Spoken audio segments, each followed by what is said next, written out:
अस्सलामुअलैकुम। तो आज जो है हमारा चैप्टर नंबर 11 वो कंप्लीट हो जाएगा और इसके इम्पॉर्टेंट एमसीक्यूज़ मैं आपको करा दूंगा। देखो भाई, ये जो एमसीक्यूज़ हैं पेपर में तो आने ही हैं और आसान भी हैं। बस आपको फॉर्मूले याद होने चाहिए, सारे एमसीक्यूज़ खुद ही हो जाएंगे। तो चलो सबसे पहले एमसीक्यूज़ से स्टार्ट लेते हैं, जो कि एक न्यूमेरिकल टाइप है, उसको करते हैं और उसके बाद फिर आगे एमसीक्यू सारे आसान हैं। कहा जाता है if the distance between the boat, अच्छा ऊपर से है, from the top of a Cliff. अब आप सोचोगे सर ये क्लिफ क्या है? तो देखो, आपने देखा है कि समंदर के पास या समंदर के किनारे पर पहाड़ी बनी हुई होती है, पहाड़ी नुमा होता है ना। मैं ज़रा यहाँ बना देता हूँ। देखो ये समंदर बह रहा है, ये एक पहाड़ी बनी हुई है समंदर के किनारे पर। इसी चीज़ को क्लिफ कहा जाता है, इसी पहाड़ी को क्लिफ कहा जाता है। अच्छा, उसके आगे क्या कहा जा रहा है उसके आगे भी बता देते हैं। पहले ज़रा इसकी रोटेशन ऑफ कर देते हैं। अच्छा, उसके आगे कहा जाता है इस क्लिफ की हाइट दी हुई है आपको, यानी ये हाइट कितनी दी हुई है इन्होंने? 80 मीटर की। देखो सिंपल लिखा हुआ है, from the top of a cliff 80 metre high the angle of depression of a boat is alpha. अब देखो सिंपल से आप अपने आप को अज्यूम करो कि आप जो है वो किसी पहाड़ी पे खड़े हुए हो और वो पहाड़ी समंदर के किनारे पर है। यहाँ पर एक बोर्ड है, ठीक है, यहाँ पर आपकी एक बोर्ड हैगी। अब इस बोर्ड से ना, जब इस बोर्ड से देखा जाता है, ये मैंने क्लिफ यानी जो टॉप है क्लिफ की और जो बोट है इसको आपस में मिला दिया, तो देखो एक ट्रायंगल बना रहे हैं, ये एक ट्रायंगल बना रहे हैं। ठीक है, तो चलो ये आपको समझ में आ जाएगा इससे ज़्यादा अच्छी तरीके से। अब कहते क्या है, एंगल ऑफ डिप्रेशन। आपको मैंने अच्छी तरीके से ये बात पढ़ाई थी कि एंगल ऑफ एलिवेशन होता है और एंगल ऑफ डिप्रेशन होता है। अब एंगल ऑफ एलिवेशन यहाँ पर बनता है, जिसे मैं थीटा कह रहा हूँ। एंगल ऑफ डिप्रेशन यहाँ से बनता है, यहाँ से। जब कोई इंसान ऊपर से खड़ा होकर नीचे की तरफ देखता है ना, तो उस वक्त जो एंगल बनता है वो एंगल ऑफ डिप्रेशन होता है। और आपको पता भी है डिप्रेशन का मतलब होता है नीचे, गिरावट नीचे की तरफ। तो ये हो गया आपका prime, alpha prime, sorry theta prime. अब यहां पर ना इन्होंने इसी एंगल ऑफ डिप्रेशन को क्या कहा है? अल्फा कहा है। ठीक है, ये याद रखना। तो एंगल ऑफ एलिवेशन और एंगल ऑफ डिप्रेशन समझ आ गया ना। अब यहां पर कहते हैं, आगे भी इसको ये कंटिन्यू करते हैं, if the distance between the boat and foot of Cliff is. अब बोट से लेकर फुट यानी उसकी जो नीचे वाली जगह है ना, जहां से वो शुरू हो रहा है, उस हिस्से को कहते हैं क्लिफ, मतलब फुट। भाई कहते हैं ना फुट यानी पाँव कहाँ होता है? नीचे की तरफ होता है। तो क्लिफ का फुट यानी नीचे की बात कर रहे हैं। ठीक है, तो यहां से लेकर यहां तक का डिस्टेंस आपको इन्होंने गिवन कर दिया है, जो कि कितने के बराबर है? 80√3। ये आपको डेटा गिवन हो गया। अब कहते हैं then angle alpha is. Angle alpha क्या होगा उसकी वैल्यू भी बता दो। ठीक है, इसकी वैल्यू जरा कैलकुलेट कर आप बता दो। अब मेरी बात सुनो, ये क्या है? ये देखो एक राइट एंगल ट्रायंगल बन रहा है ना। अगर मैं इसको बिल्कुल स्ट्रेट बना दूं, तो एक राइट एंगल ट्रायंगल बन रहा है। यहाँ पर आपके पास कितना होगा? 90 का एंगल। इसको आगे ले जाओ और इसको यहाँ पर ले आओ। ठीक है, कंप्लीट कर दो, तो आपको ट्रायंगल बनता हुआ नजर आ रहा है। जो ये वाली साइड होगी, जो वैल्यू इस साइड की आ रही होगी, वही वैल्यू इस साइड की भी आ रही होगी। जो वैल्यू इस साइड की आ रही है वही इस साइड की भी आ रही होगी। आपको एंगल यहाँ पर देखना है ना, तो इसलिए मैंने इसको यहाँ पे शिफ्ट कर दिया है और यहाँ पर आपका 90 का एंगल बन रहा होगा। अब ये क्या चीज़ है? बेस। ये क्या है? बेस, क्योंकि एंगल के सामने बनता है परपेंडिकुलर। याद रखना, जो आप एंगल बना रहे हो उसके सामने वाली साइड आपकी परपेंडिकुलर होगी। तो एंगल के सामने क्या बना? क्योंकि अल्फा आपने इधर बनाया, तो एंगल के सामने आपके बना परपेंडिकुलर। और ये वाली साइड तो देखने में ही समझ में आ रही है हाइपोटेन्यूस है। और अब परपेंडिकुलर भी पता चल गया, हाइपोटेन्यूस भी पता चल गई, तो फिर जो तीसरी साइड होगी वो तो बेस होगी। अब आपको वैल्यूज आ गई हैं। अब यहां पर परपेंडिकुलर कितना दिया हुआ? 80 मीटर का। और यहां पर आपको बेस कितना दिया हुआ है? 80 मल्टीप्लाई √3 मीटर। अब ये कहते हैं एंगल बताओ। तो ऐसा कौन सा मेरे पास ट्रिग्नोमेट्रिक रेशो होता है या ट्रिग्नोमेट्रिक फंक्शन होता है कि जिसके अंदर आपके पास परपेंडिकुलर भी आ रहा हो और बेस भी आ रहा हो। देखो साइन और कॉस का सोचना भी मत, क्योंकि उन दोनों के अंदर हाइपोटेन्यूस आता है। सिर्फ ऐसा रेशो सोचना जिसमें परपेंडिकुलर और बेस आ रहा हो। बिल्कुल सही। Here we use tan. अब टेन आपके पास क्या होता है, टेन किसके बराबर होता है, टेन थीटा कर लेता हूं मैं इसे, ठीक है, अभी अल्फा कर दूंगा, यहाँ लिख लो ये जो थीटा ले रहा हूं मैं थीटा प्राइम, ये अल्फा ही है, अल्फा ही है, ठीक है। ये मैं जनरल फॉर्म लिख रहा हूं। टेन थीटा किसके बराबर होता है, परपेंडिकुलर अपॉन बेस के, क्योंकि टेन रेशो होता है साइन अपॉन कॉस का। तो साइन से हाइपोटेन्यूस कैंसिल, कॉस से हाइपोटेन्यूस कैंसिल, तो परपेंडिकुलर और बेस बचता है। अब थीटा क्या है मेरे पास, थीटा यहाँ पर इन्होंने अल्फा कहा है और इसी को तो कैलकुलेट करना है। यहाँ पर क्या है आपके पास, यहाँ पर है आपके पास परपेंडिकुलर जो कि है आपके पास 80, और यहाँ पर आपके पास क्या है 80 स्क्वायर रूट 3। अच्छा देखो 80 से 80 कैंसिल हो गया, 10 उधर ले जाओगे तो कितने का हो जाएगा, इनवर्स में हो जाएगा, 1 अपॉन स्क्वायर रूट 3 कैलकुलेट कर लो। चाहो तो डायरेक्ट रेडियन में कैलकुलेट कर लो, या चाहो तो पहले रेडियस मतलब डिग्री में कैलकुलेट कर लो, दोनों आप पे डिपेंड करता है। ज़रा मैं इसको कैलकुलेट करके दिखाता हूँ। मेरे पास ये वाला कैलकुलेटर है, आपके पास नॉर्मल होगा, तो शिफ्ट दबाना 10 दबाना, यही ऑप्शन आपको मिलेगा। 1 अपॉन स्क्वायर रूट 3 दबा देना। अब देखो ये तो रेडियन में था ना, अमूमन आपका कैलकुलेटर डिग्री में होता है, तो जब डिग्री में होगा ना तो आंसर ये आएगा, आंसर ये आएगा 30। अब 30 को आपने क्या करना है, 30 वैसे तो बराबर होता ही है पाई अपॉन 6 के, लेकिन इसको कन्वर्ट कैसे करना है तो ये भी मैं बता देता हूँ। मल्टीप्लाई करना पाई और डिवाइड कर देना 80, 0 से 0 कैंसिल हो गया, ठीक है।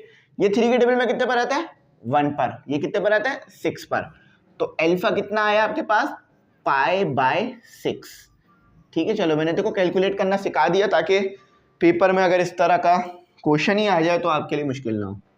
तो alpha is equal to pi by 6, book में सिर्फ इतना लिख के दिया हुआ होगा पाई बाय 6। चलो अब बस सारे के सारे पढ़ने वाले हैं, समझने वाले हैं। तो देखो मैं कितना आसान करके समझा दिया ना आपको। अब कभी समंदर किनारे जाना है ना तो इस चीज़ को ज़रा देख लेना भाई कि ये कैसे होता है, कैसे काम करता है। अक्सर अगर आप बलूचिस्तान की तरफ जाओगे ना, मुबारक विलेज, वहाँ पे ये चीज़ आपको देखने के लिए मिलेगी। हौसबे सी व्यू पे तो ये नहीं है, सी व्यू पे तो बल्कि वो बनी हुई है बिल्डिंग, उससे देख लेना, समझ लो वो बिल्डिंग जो है ना वो क्लिफ है एक, तो उससे आसान हो जाएगा। अच्छा अब अगला देखते हैं। अच्छा दूसरे एमसीक्यूज में कहा जाता है, आप सिंपल आपके पास सारे एमसीक्यूज ना सॉल्व करने वाले हैं, बस फार्मूले याद होने चाहिए, उससे आप एक एक करके सारे एमसीक्यूज सॉल्व कर लोगे। एक मिनट ज़रा मैं निकाल लूँ, हाँ ये रहा। तो कहते हैं to solve any oblique triangle we use. Oblique triangle पता है क्या होता है, वो ट्राइंगल जो कि राइट एंगल ट्राइंगल के अलावा हो। राइट एंगल ट्राइंगल को हटा दो, उसके अलावा जितने भी ट्राइंगल हैं वो सब ऑब्लिक हैं। बात समझ आ रही है, सिंपल। अब राइट एंगल ट्राइंगल क्या होता है, जिसमें 90 का एक एंगल आता है। ज़रा यहाँ देख लो, समझ लो थोड़ा सा ना, थोड़ा सा समझ लो ताकि बिल्कुल बात समझ में आ जाए। ये एक राइट एंगल ट्राइंगल है, ठीक है, राइट एंगल ट्राइंगल है, तो ये ऑब्लिक नहीं होगा। अब इसके अलावा जितने भी ट्राइंगल बनेंगे ना वो सब ऑब्लिक होंगे, बस जो ट्राइंगल राइट एंगल है वो ऑब्लिक नहीं है, उसके अलावा जितने भी ट्राइंगल है वो ऑब्लिक ट्राइंगल है।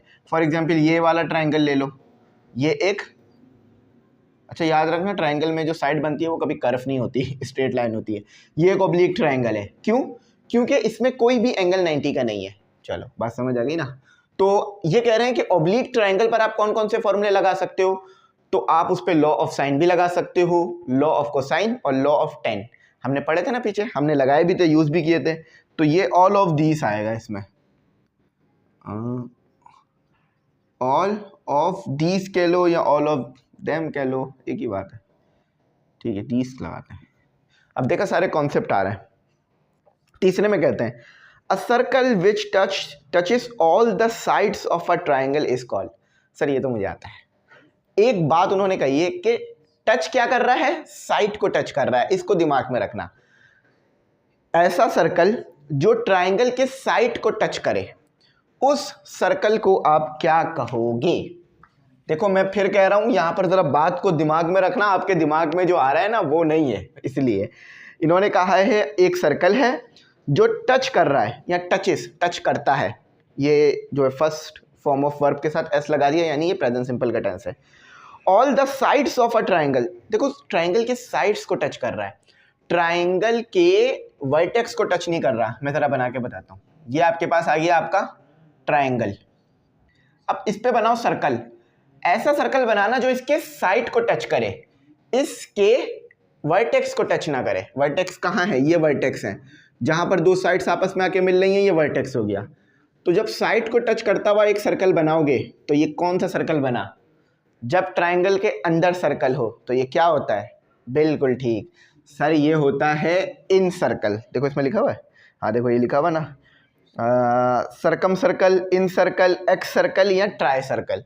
तो ये इन सर्कल है, इन सर्कल। अभी आगे वो वाला भी आएगा जो आप लोग सोच रहे थे, ठीक है। तो ये इन सर्कल हो गया आपका। अब एक और आगे कहा जाता है हाँ, in a triangle A B C if beta 90, अगर आपके पास बीटा 90 आ रहा है, then B square and C square plus A square minus 2ac cos beta becomes. तो ये पाइथागोरस थ्योरम बन जाएगा। मतलब अगर कॉस 90 पुट करोगे ना, देखो मैं ज़रा बताता हूँ क्या है ये, बी स्क्वायर सी स्क्वायर प्लस, बहुत आसान है मैथ, बस कॉन्सेप्ट क्लियर करो अपने, फिर देखना मैथ में मुझसे भी ज़्यादा चीते हो जाओगे। चलो ये देखो कॉस बीटा, अब बीटा कितना कहा उन्होंने? Beta become 90। ज़रा 90 को यहाँ पुट करो, b square equal to c square plus A square minus 2ac cos 90. What is the value of cos 90? The value of cos 90 is 0. 0 multiply with 2ac equal to 0. The remaining part will be b square c square plus a square. What is this thing? This is called Pythagoras theorem. याद रखना ये hypotenuse है हमारे पास, यहाँ पर c hypotenuse नहीं है ये, तो ये पाइथागोरस थ्योरम बन गया। अब देखो कितना सिंपल था, पाइथागोरस थ्योरम, ठीक है। मैंने इसकी ना एक जगह और प्रोनाउंसिएशन देखी थी, वो पाइथागोरस थ्योरम पढ़ रहे थे। पाइथागोरस पढ़ते हैं हम लोग, प्रोनाउंसिएशन तब्दील होती रहती है, ये वाई की वजह से ऐसा हो रहा होता है। जैसे माइकलसन पढ़ते हैं कुछ लोग, एक्सपेरिमेंट, माइकलसन इंटरफेरोमीटर एक्सपेरिमेंट, कुछ बोलते हैं मिचेल्सन इंटरफेरोमीटर एक्सपेरिमेंट, दोनों सुनने के लिए मिलेगा। कितना ज़मीन आसमान का फ़र्क है माइकलसन और मिचेल्सन के नाम में। अच्छा, इन एनी ट्राइंगल, कोई भी ट्राइंगल है ए बी सी, वो ओब्लिक होगा, ये याद रखना। अच्छा, होल रेडिकल एस, एक मिनट को आपके सामने लिख देता हूँ ना, विजुअलाइजेशन अच्छी हो जाएगी आप लोगों की। अभी आप लोग सोच रहे हो कि पता नहीं क्या बोल रहे हैं ये। देखो ये है आपके पास क्या, एस माइनस ए, एस माइनस बी, और नहीं बी नहीं होगा, सी होगा, हाँ सी और ए सी। ये किस चीज़ का फॉर्मूला है? आपको चार ऑप्शन दिए मैं। कॉस, देखो हाफ एंगल फॉर्मूला, ये तो बात पक्की हो गई है। कॉस एल्फा अपॉन 2 और कॉस बीटा अपॉन 2, या साइन बीटा अपॉन 2, या साइन एल्फा अपॉन 2। अब ज़रा इसे पहचानते हैं। देखो इसमें क्या आ रहा है, ए आ रहा है, यानी साइन एल्फा अपॉन 2 तो नहीं होगा। सी भी आ रहा है, यानी साइन गामा अपॉन 2 नहीं होगा। तो क्या बच गया, साइन बीटा अपॉन 2। याद रखना ये फॉर्मूले, तो आप याद कर लेना, मैंने एक्सरसाइज के दौरान अच्छी तरह बताए थे इन चीज़ों को। तो साइन बीटा अपॉन 2। अच्छा देखो नंबरिंग ना उसमें रोमन में हुई भी है, यानी 1 2 इस तरह से ना, तो मैंने इसको वैसे कर दिया आपके पास सिंपल जो हमारी होती है स्टैंडर्ड में। तो मैं इसको कर देता हूँ, एक काम करता हूँ, इसको रोमन कर देता हूँ, ताकि किसी बच्चे को अगर वो सिर्फ 1 2 पार्ट देख रहा हो तो उसको मुश्किल ना हो कि सर ने कहाँ पे ये करा है। आती है मुझे रोमन, ठीक है, आती है मुझे रोमन। अच्छा ये देखो, इन एनी ट्राइंगल, हाँ छठा है ना, इन एनी ट्राइंगल। अब वही पूछ लिया आपसे कि कोई भी ट्राइंगल है, कॉस गामा अपॉन 2 किसके बराबर होगा? Cos gamma upon 2। तो देखो गामा अगर यहाँ आ रहा है ना, तो आपके पास आएगा एस माइनस सी, और अब सी आ गया ना तो इसके अलावा ए भी आ जाएगा, ठीक है। तो ये बिल्कुल हमारा आ रहा है, तो एस, हाँ सही है, लिख दो यहाँ पर, तो S S minus c upon a b. चलो हो गया। अच्छा, अब नेक्स्ट क्या बोलते हैं, नेक्स्ट कहते हैं in any in any triangle A B C, triangle होगा तो ए बी सी तो होगा ही। आप लोग सोच रहे होगे सर ये ए बी सी क्यों कह रहे हैं इसको, मैं ज़रा ए बी सी बता दूं। ए बी सी कहने का वजह देखो, ए बी सी ना वर्टेक्स को कहा जा रहा है असल में। तो ये ए वर्टेक्स है, ये बी वर्टेक्स है और ये सी।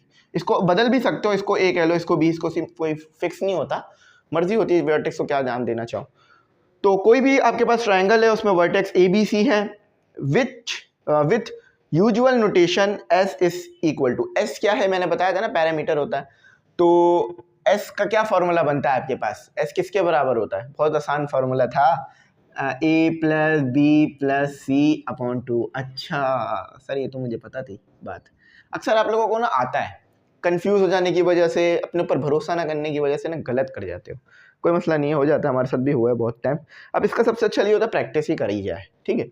अब आपके पास एक और फॉर्मूला आ गया है, मैं फॉर्मूला इसलिए लिख रहा हूँ ताकि आप लोगों को ना याद भी हो जाए, वरना तो आसान है, मैं डायरेक्ट बोल दूँ बी सी इस तरह कर लो, ई बी कुछ इस तरह कर लो, ठीक है। तो S S minus B divide by S minus A S minus C, किसका फॉर्मूला है।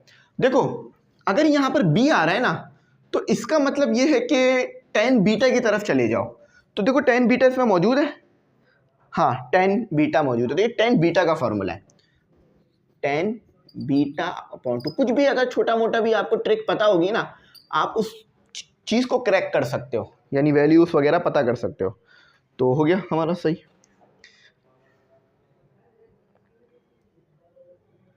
अच्छा नहीं, ये 10 का नहीं होगा क्योंकि ये रेसिप्रोकल है ना, हाँ ये रेसिप्रोकल, ये कॉट का होगा, बल्कि 10 का मैंने गलत लगा दिया। देखो कॉट और 10 एक दूसरे का रेसिप्रोकल होते हैं। यहाँ पर है ना, अगर इसको मैं उल्टा कर दूँ, यानी S S minus A S minus C को ऊपर ले आऊँ और एस एस माइनस बी को नीचे ले जाऊँ, तो ये 10 का बनेगा। लेकिन अगर हमारे पास ये एस एस माइनस बी ऊपर है तो ये कॉट का बनेगा। 10 का आपको मैं उम्मीद करता हूँ याद होगी बात, ठीक है। तो ये थोड़ा सा मुझसे भी गलत हो रहा था तो मैंने ठीक करा।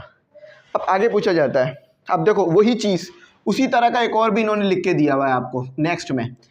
अब देखो ये s minus A S minus b ये ऊपर है और एस एस माइनस सी ये नीचे है।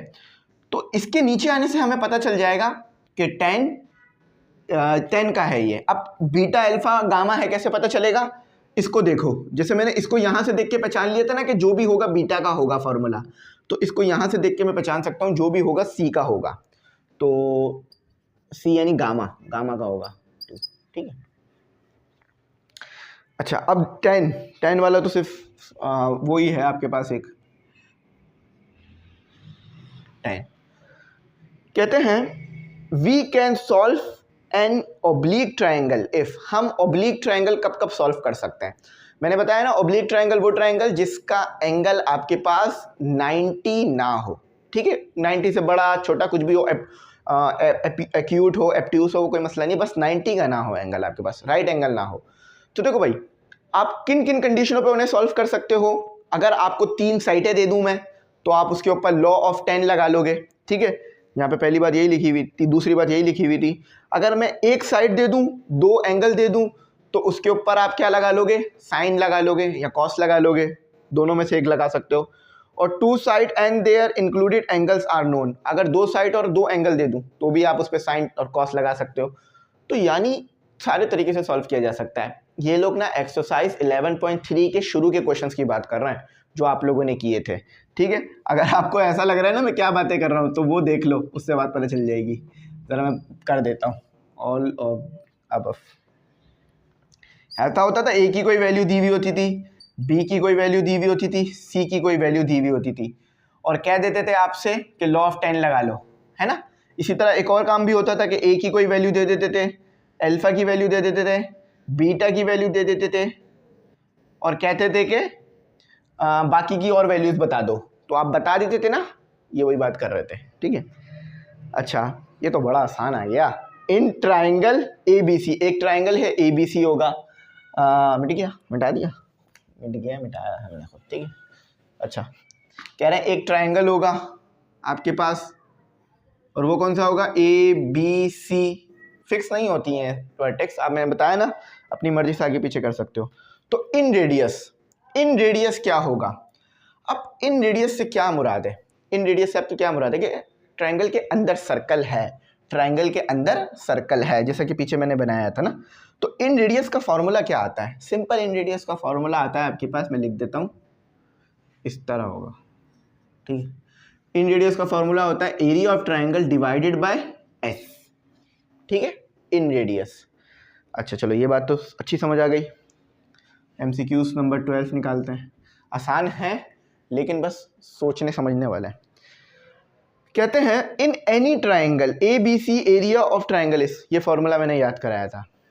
अगर मैं इसको भी यहाँ बनाऊंगा तो टाइम लग जाएगा, लेकिन मैंने ये फॉर्मूला याद कराया था ना कि ये ए है, इसके सामने वाली साइड, ये अगर कैपिटल है तो इसके सामने वाली साइड स्मॉल ए, ये बी है सामने वाली साइड स्मॉल बी, ये सी है सामने वाली साइड स्मॉल सी, यहाँ पर गामा, यहाँ पर अल्फा, यहाँ पर बीटा। तो एक फार्मूला मैंने ड्राइव करा था उससे छोटा सा, वो ये था ना, area of triangle 1/2 a b sine gamma. तो पेज नंबर इसी पीछे थोड़ा पेज नंबर पे दिया हुआ भी है, ये आपको फार्मूला लिखकर उन्होंने, याद रखा करें, बस फार्मूला है तो आपके लिए आसान हो जाएगा। अब आपसे ये कहते हैं MCQs नंबर 14 में कहते नहीं 14 नहीं 13 में कहते हैं heroes formula is, heroes formula या इनमें से बेसिकली एरिया ऑफ ट्राइंगल का फार्मूला कह रहे हैं, ठीक है। तो वो ये वाला है आपके पास, ठीक है, ये वाला है वो, S minus A S minus B S minus C, ठीक है। ये हीरोज फार्मूला जो है ये एरिया ऑफ ट्राइंगल का फार्मूला मांग रहे थे आपसे। अच्छा आगे देखो 4 वाला देखो, the circle passing through the 3 vertex of a triangle is, अब 3 वर्टेक्स से गुजर रहा है, 3 साइड से नहीं गुजर रहा, यानी टच कर रहा, ये बना रह देता हूँ, टच कर रहा होगा ना तो उसके वर्टेक्स टच कर रहा होगा ट्राइंगल के, साइड को टच नहीं करेगा ट्राइंगल के, ऐसे ऐसे। क्या बना ये बना आपके पास सर्कम सर्कल। तो देखो क्या कहते हैं, दिखा हुआ इसमें उन्होंने, हाँ सर्कम सर्कल पहले में ही लिख दिया उन्होंने, सर्कम सर्कल।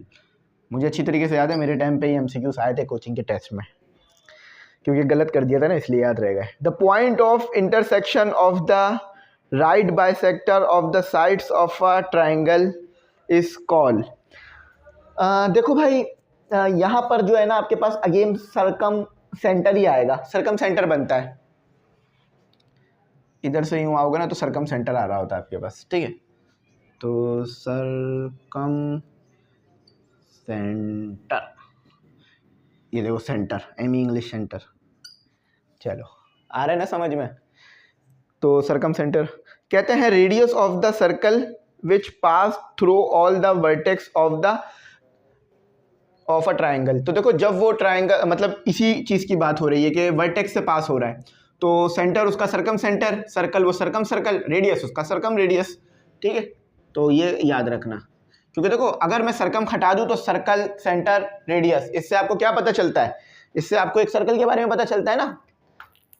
तो यहाँ भी बिल्कुल वही चीज़ हो रही है, ठीक है। 1 मिनट ज़रा, ये लाइट फ्लक्चुएट कर रही थी। तो सर्कम रेडियस चलो ठीक है।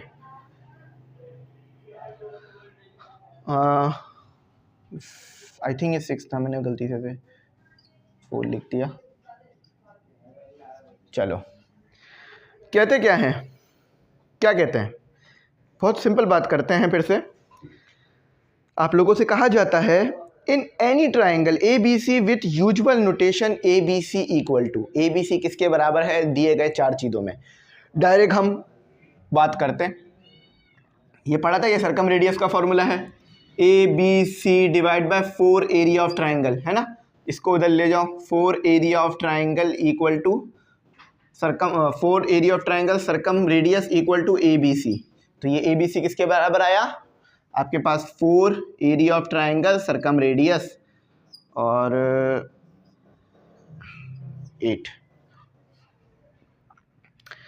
कहा जाता है the point of intersection of the internal bisector, वहां पर क्या कहा था, ऊपर क्या कहा था उन्होंने, राइट बाइसेक्टर, यहां पर इंटरनल बाइसेक्टर की बात हुई है।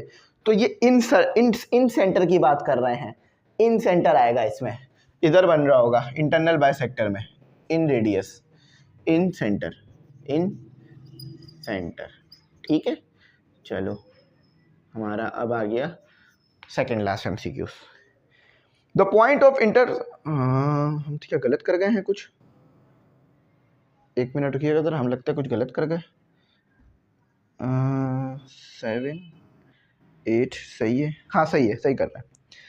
कहते हैं in any equilateral triangle A B C with usual notation, question number 3 उसकी बात कर रहे हैं यहाँ पर। अगर ए बी सी यानी तीनों साइड्स एक इक्विलैटरल ट्रायंगल की हैं, समझ लो ये इक्विलैटरल ट्रायंगल है, ए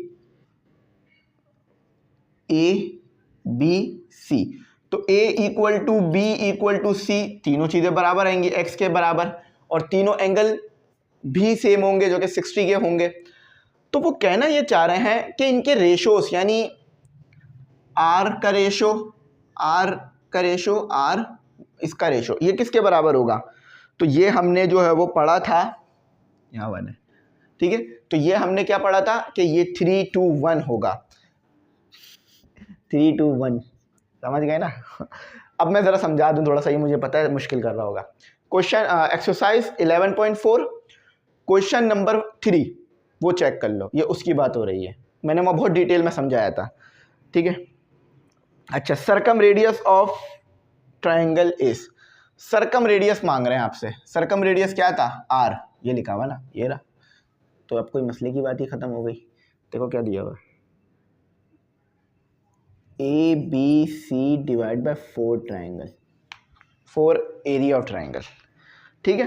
अब मैं ज़रा इसको मैच कर देता हूँ कि हमने कहीं कोई गड़बड़ गलती तो नहीं कर दी है, ताकि भाई कोई गलती की गुंजाइश ना रह जाए ना, कभी कभार होता है इंसान से गलती हो जाती है। तो इसको देख लेते हैं, ये बुक में आपकी ग्लॉसरी में पीछे दिए हैं, उसी से मैच कर रहा हूँ मैं। 4π/6 बिल्कुल ठीक है, चलो डायरेक्ट करता रहता हूँ। ऑल ऑफ दिस बिल्कुल ठीक है, इन सर्कल बिल्कुल ठीक है, Pythagoras theorem sin β/2 SS - C AB बिल्कुल ठीक है, ABC डिवाइड बाई 2 cot β/2 बिल्कुल ठीक है, 9 का ये क्या हो रहा है, हाँ सही है, मैं समझा ये 9 दिया हुआ, ठीक है सही है, π/2 बिल्कुल ठीक है, ऑल ऑफ दिस बिल्कुल ठीक है, area of triangle upon S बिल्कुल ठीक है, 1/2 ABC साइन गामा बिल्कुल ठीक है, S - A S - B S - C बिल्कुल ठीक है, सरकम सर्कल सरकम रेडियस सरकम सेंटर बिल्कुल ठीक है, 4 ये आगे पीछे लिखा हुआ कोई मसला नहीं है, एक ही चीज़ है, ठीक है। ये बुक में इन्होंने ऐसे लिख के दिया हुआ है, भाई इन चीज़ों में कंफ्यूज ना हुआ करें। 4 आर एरिया ऑफ ट्रायंगल, ठीक है। इन सेंटर 3 एक चीज़ में हमसे गलती हो रही है, हाँ 3:1 था, मैं ज़रा बुक में देख लूँ, क्योंकि मुझे जहाँ तक याद पड़ रहा है 3:1 था, लेकिन ये कह रहे हैं 1:3 है। मैं ज़रा बुक में से देखता हूँ, बुक में इसका क्वेश्चन हमारे पास मौजूद है, बुक में से वेरीफाई करते हैं ताकि हमारे पास वेरिफिकेशन आ जाए। नहीं, बुक में 3:1 आ रहा है, लेकिन हाँ सही है। देखो ज़रा यहाँ पे देखो, मैंने शुरू में क्या करा था, मैंने शुरू में यहाँ पर 1 लगाया था, क्यों, क्योंकि मुझे इसके मुताबिक याद था। तो इसके मुताबिक अगर करूँगा ना 3:1 आएगा, बिल्कुल ठीक बात है। लेकिन यहाँ पर आपको ये चीज़ नहीं दी हुई है, यहाँ पर आपको ये चीज़ नहीं दी हुई है, यहाँ पर आपको ये चीज़ दी हुई है, ये चीज़ दी हुई है। अगर ये वाला आर इधर आ गया, ये वाला आर इधर आ गया, तो इनकी वैल्यू भी तो चेंज हो गई ना।